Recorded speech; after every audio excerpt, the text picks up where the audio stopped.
माह शाबान की फ़जीलत के हवाले से सैयद शेख मरहूम सदूक रहमतुल्लाह अलैह ने किताब सवाबुल अमाल के अंदर हज़रत इब्न अब्बास से रिवायत नकल की है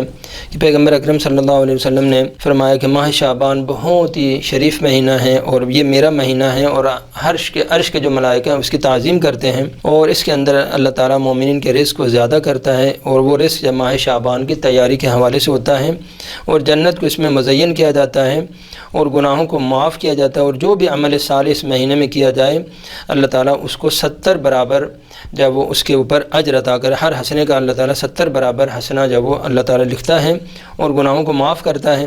तो अमीरुल मोमिनीन अलैहिस्सलाम ने पूछा कि या रसूल अल्लाह इस महीने के रोज़े रखने का क्या सवाब है? तो आपने फरमाया कि जो शख्स भी माह शाबान के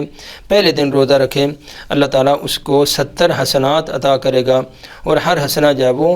1 साल की इबादत के बराबर लिखा जाता है। वस्सलामु अलैकुम व रहमतुल्लाहि व बरकातुहू।